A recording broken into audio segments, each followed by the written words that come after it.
कमीत कमी इन्व्हेस्टमेंट मध्ये टिफिन सर्व्हिसेस हा प्रॅक्टिकल बिझनेस कसा सुरू करायचा। चला तर सुरुवात करूयात 30 दिवस 30 बिझनेस आयडिया यातील आपला प्रॅक्टिकल बिझनेस टिफिन सर्व्हिसेसच्या पार्ट 4 ला। हा व्यवसाय सुरू करण्यासाठी तुम्हाला सर्वात पहिले लागेल तो म्हणजे भाजीपाला। तुमच्या जवळच्या भाजी मंडईत अगदी फ्रेश भाजीपाला आणि तुम्ही बल्कमध्ये घेणार असल्यामुळे तुम्हाला अगदी स्वस्तात मिळून जाईल। यानंतर तुम्हाला लागेल किराणा सामान।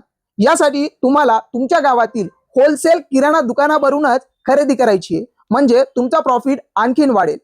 त्यानंतर या बिझनेससाठी तुम्हाला लागतील टिफिन बॉक्स।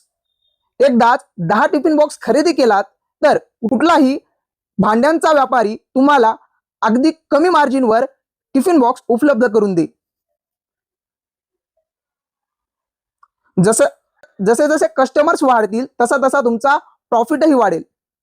तुम्हाला ही बिझनेस आयडिया कशी वाटली हे कमेंट करून नक्की सांगा आणि तयार रहा आपल्या तिसऱ्या प्रॅक्टिकल बिझनेस आयडियासाठी।